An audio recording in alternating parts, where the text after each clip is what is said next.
Hello everyone, সবাই কেমন আছো? আমি তো ভালো নেই এই গরমে। আর আজকে আমি গরমে তাড়াতাড়ি উঠে ছাদে গিয়েছিলাম। আর এটা ঝুমকো জবা। আর এই জবাটা কিন্তু অনেক ভরপুর আর অনেক সুন্দর। তো যাই হোক, আজকে আমি যেহেতু তোমাদের সাথে ভিডিও শেয়ার করছি, এর একটু কারণ আজকে তাড়াতাড়ি ঘুম থেকে উঠেছি এর জন্য।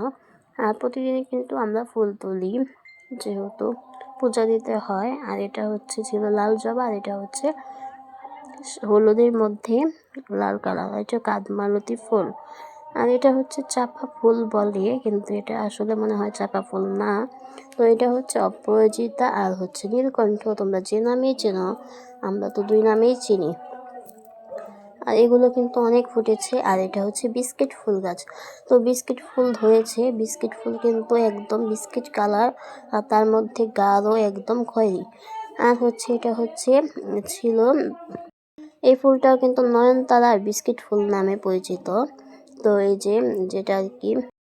আর এই কলমচাগুলো কিন্তু অনেক লাল লাল হয়ে আছে, তো দেখতে অনেক সুন্দর লাগে। আর খেতে কিন্তু অনেক টক। তো আমরা এখনো খাইনি, তবে অনেকগুলো ধরে আছে, আর দূর থেকেও দেখতে অনেক সুন্দর লাগে। তো এটা আমাদের কি ফুল গাইস, তোমরাই বলো। কদমচাগুলো কিন্তু এত সুন্দর লাগছে যে বারে ভিডিও ক্লিপ নিচ্ছি।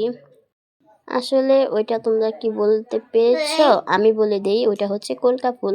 কলকা ফুল কিন্তু দুই কালারের হয়, সাদা আর হলুদ। জানি না আরো কালার হয় নাকি। তো আমাদের কথা বলতে বলতে কিন্তু একদম ফুলগুলো তোলাই হয়ে গেল। কিন্তু আমি ভিডিও এডিট করছি পরে। তো এখন বৃষ্টি নেমেছে, এমন বৃষ্টি নেমেছে। ওই বাড়িতেও কিন্তু অনেকগুলো ফুল গাছ আর আম গাছ আছে। আর এটা টগর ফুল। টগর ফুল কিন্তু আমাদের বাড়িতে আগে ছিল গাছ, দুয়ারে অনেক বড়, আর অনেক ফুল ফুটতো। বাট এখন ছাদে দেখে কম ফুটে, তাও প্রতিদিন কয়েকটা করে ফোটে। তো গাইস দেখো, বিস্কিট ফুলগুলো সেই না, একদম কিন্তু অনেক সুন্দর, অনেক ভরপুর হয়ে আছে জুঁইটা। সবাই ভালো থেকো।